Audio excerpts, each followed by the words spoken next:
ಅಣ್ಣಂಗೆ ಎಲ್ಲ ವಿಷಯ ಗೊತ್ತಾಗ್ಬಿಟ್ಟಿದೆ. ಈ ವಿಷಯನ ಮನೆಯವ್ರ ಹತ್ರನೂ ಸಿಂಚನನ ಹತ್ರನೂ ಹಾಕೊಟ್ಬಿಟ್ರೆ ಏನಪ್ಪ ಮಾಡೋದು? ಮೊದಲೇ ನನ್ಗೆ ಯಾರೂ ಮರ್ಯಾದೆ ಕೊಡ್ತಿಲ್ಲ. ಇದು ಗೊತ್ತಾದ್ರೆ ನನ್ನ ಕತೆ ಏನಪ್ಪ? ಅಯ್ಯೋ, ಏನಪ್ಪ ಮಾಡೋದು? ಏನು ಮಾಡೋದು?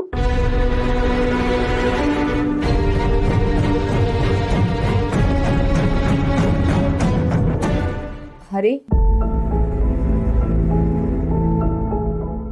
ಹರಿ, ಏನ್ ಯೋಚನೆ ಮಾಡ್ತಿದ್ಯಾ? ಏನಾಯ್ತು? ನನ್ನ ದುಡ್ಡನ್ನ ಕದ್ದು ಫೈನಾನ್ಷಿಯರಿ ಕೊಟ್ಟು ನೀನು ಹೆಂಡತಿ ಒಡವೆನ ಕದ್ದು ಅದನ್ನು ಡೂಪ್ಲಿಕೇಟ್ ಮಾಡಿಸಿ ಈಗ ನಾಟಕ ಮಾಡ್ತಿದ್ಯಾನಲ್ಲ. ಹರಿ, ನಿನ್ನ ಕೇಳ್ತಿರೋದು. ಏನಾಯ್ತು? ಏನ್ ಯೋಚನೆ?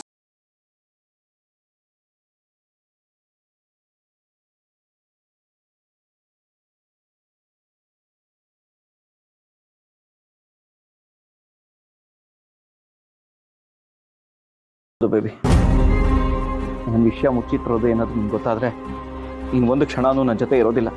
ಶಾಶ್ವತವಾಗಿ ದೂರ ಹೋಗ್ಬಿಡ್ತೀಯ. ಇನ್ನು ಬಿಟ್ಟು ನಾನು ಹೇಗಿರಲಿ? ಜೊತೆಗೆ ಮನೆಯವ್ರು ನನಗೆ ಮರ್ಯಾದೆ ಬೇರೆ ಕೊಡ್ತಿಲ್ಲ. ಕರ್ಮ. ಹರಿ, ನಾನು ಮಾತಾಡ್ತಾನೆ ಇದ್ದೀನಿ ತಾನೆ, ಸುಮ್ಮನೆ ಇದೆಯಲ್ಲ. ಅದ್ ಏನಾಯ್ತು ಅಂತ ಹೇಳ್ಕೊ ಹರಿ. ನಿನ್ನ ಹತ್ರ ಹೇಳ್ಕೊಡದೆ ಇರೋವಂಥದ್ದು ಏನಿದೆ? ಅದು ಯಾವುದೋ ವಿಷಯದ ಬಗ್ಗೆ ಯೋಚನೆ ಮಾಡ್ತಿದ್ದೆ ಅಷ್ಟೇ. ಅದೇ, ಯಾವ ವಿಚಾರದ ಬಗ್ಗೆ ಯೋಚನೆ ಮಾಡ್ತಿದ್ದೆ? ನೀನ್ ಈ ತರ ಸೈಲೆಂಟ್ ಆಗಿದ್ರೆ ನಂಗೆ ಭಯ ಆಗುತ್ತೆ. ತಿರ್ಗೇನೋ ತಪ್ಪು ಮಾಡಿದ್ಯಾ ಅಂತ ಅನ್ಸುತ್ತೆ. ಹೇಳ್ಕೊ ಪ್ಲೀಸ್ ಹರಿ. ನಿನ್ನ ಹತ್ರ ಹೇಳ್ಕೊಡದೆ ಇರೋವಂಥದ್ದು ಏನಿದೆ?